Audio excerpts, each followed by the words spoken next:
સુભાષનગર આવાસમાં રહીએ છીએ અમે. અમીરજીની બાજુમાં ગોકુલધામ સોસાયટી છે. મારું સોસાયટીનું નામ. અમારી યારે એને માથાકૂટ કરી હતી. બપોરે અમને 3 જણાને માર્યા હતા. અમે અહીંયા કેસ અહીંયા ઇમરજન્સીમાં આવ્યા હતા, પણ અમે કેસ નહોતો કરવો, અમારે સમાધાન કરવું હતું. એટલે અમે સમાધાન કરવા એને ફોન કર્યો તો એ લોકો અમને મારવા આવ્યા. પણ અમારે 2-3 જણા હતા, પણ એ મારા ઘરવાળાને પકડીને ચોક વચ્ચે એને માર્યા. 3-4 ચાકુના ઘા માર્યા, માથું ફોડી નાખ્યું.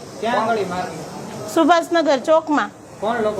અમારી ત્યાં સોસાયટીમાં જ રહી છે એ લોકો. ડીવિંગમાં 15-20 જણા હતા, પણ મને નામ બધાય નથી આવડતા, થોડાકને આવડે છે. એકનું નામ ભોટી હતું, એકનું નામ રોહન હતું, એકનું નામ રવિ હતું, એકનું નામ આકાશ હતું, એકનું નામ નાનું હતું. એટલા નામ આવડે છે. એટલે અમારા ઘરનું નુકસાન કર્યું હતું ને અમે એને એમ કીધું કે તમે આ નુકસાન કરો માં, તમારે જે હોય ઘરે કેવા આવો. તો એ અમને મારી બપોરે કરી. એટલે મુખ્ય અમારે મમ્મી હારે થઈ, મારી હારે જ થઈ હતી. ને પછી મારા ઘરવાળા એને સમજાવ્યું કે તું આવું કરમાં, કે જે હોય ઘરે આવીને કે. ને મા બેન આમું ગાળ દીધી નથી, તો કે તે મારા મા બેન આમું ગાળ દીધી.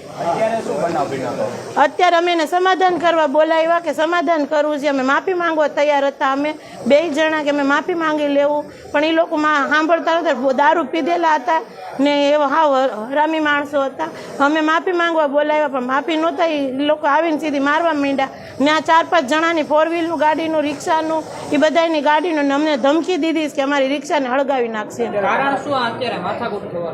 એક જ કારણ હતું કે અમારા ઘરનું નુકસાન કર્યું ને અમે એને કીધું. એને છરીના ઘા માર્યા છે ને બાંબુથી માથું ફોડી નાખ્યું છે. એ અમારી સોસાયટીના જ હતા. નામ